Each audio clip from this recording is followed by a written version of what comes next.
welcome back to my channel for another scrapbook process video. Today I'm going to be working on my son's album, so this is going to be a layout of him. And I'm going to apologize ahead of time. I did this scrapbook page several months ago. In fact, I forgot about it and I just happened to find it in my iPhotos and was like, I'm going to share this with you guys. So that was the whole point of it. So if I forget some things, I am going to apologize. But as you guys know, or if you don't know, I am trying to use up my stash. So I have this All About a Boy page by Echo Park. It is from 2013 and I have quite a bit left. So I'm going to, especially the sticker sheet. So I'm going to use this geometric shape 12 by 12 as my background, and I'm finding that I really like to use pattern paper for my son's albums, especially if they're very neutral like this one where it's not too busy, it's very easy on the eye, and kind of reads like a plain background. Next I had this chevron paper, and I had this idea if I was to cut up the chevrons and have them different lengths and then use them as a border somewhere on the layout.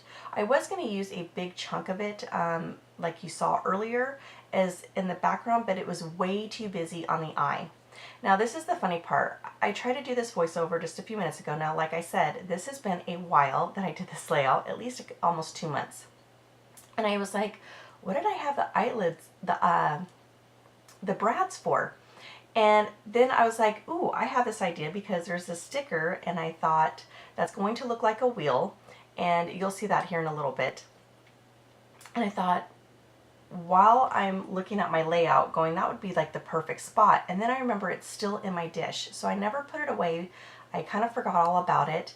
And then here I am doing my voiceover and then remembered what the whole idea was of grabbing that eyelet was to put it in the wheel.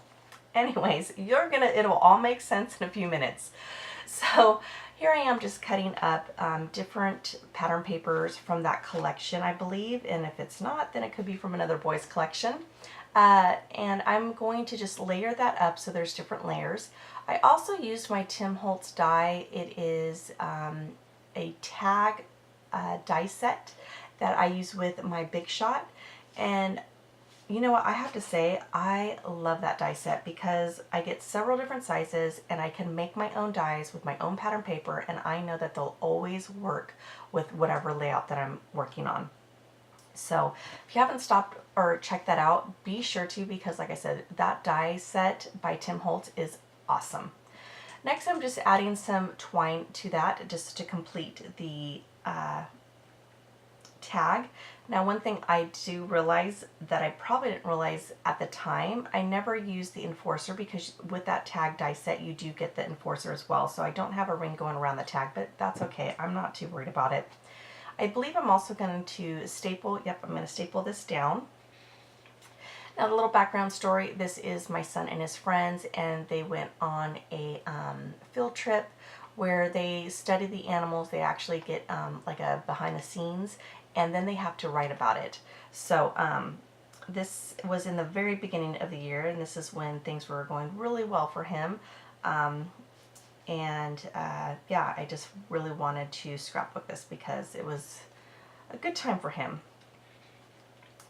Next, like I said, I have that sticker sheet where you can see I have a ton of stickers left. So my goal at this point was, how many stickers can I use from this sticker sheet without looking like I sticker sneezed all over it? So I see that tab.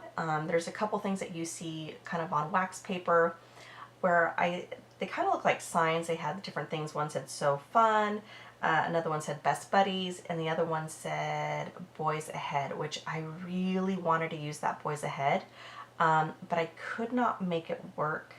I guess I could have maybe put it down below where I'm going to put the Best Buddies one, but for whatever reason at that time I just could not wrap my head around it, and that one does not make it onto the layout. However, it would have been perfect. I end up using a different one that has the word boys in it. So here I'm going to place that one that says Best Buddies right there, and then I'm also going to just add a little bit of dimension so my page doesn't look so flat. And I tend to do this when there was no ephemera pack for this. So when I don't have any ephemera, I end up making the stickers become my ephemera pack by just adding dimension so that way it has a little bit of a lift. Now there's that wheel that I was talking to you about with all the different numbers. That in the center of that arrow is where I put the brad, literally the first time around I was doing this voiceover. Because like I said, I just remembered, and even though it was a couple months ago that I had done this layout. Now I'm gonna grab some stickers, and this sticker sheet also had, I wanna say like 3 or 4 different alphabets on that sticker sheet, and I end up using 2. And then I'm also going to use, because I didn't have anything else that matched, and like I said, I'm trying to make things work with what I have. Those letter, they're not chipboard, they're a little bit thicker, almost like cardstock. They're wood grain, and they're by Jelly Bean Soup. They're flat with no adhesive on the back of it. I'm going to use that one, and it's just going to say the Zoo Crew. And then I'm going to add some more enamel dots. I'm just going to kind of sprinkle those all around, and I'm trying to think of what else I'm going to do with this one. I think I might even switch out the sticker. So where the one is, I'm not even sure it makes it onto the video, but the one that says "So Much Fun," I'm actually going to tuck that behind the blue paper. Yep, actually I am doing it right now. And then I'm going to add that other one that says "Caution Boys at Play." And that's pretty much it, guys. That is what I'm going to add those photo corners onto the layout, and that's it. Thank you so much for joining me. I hope you guys enjoyed this process video. If you did, go ahead and give me a thumbs up. And if you haven't done so already, go ahead and hit that subscribe button so you don't miss out on any more process videos. All right, guys, have a great day. Bye.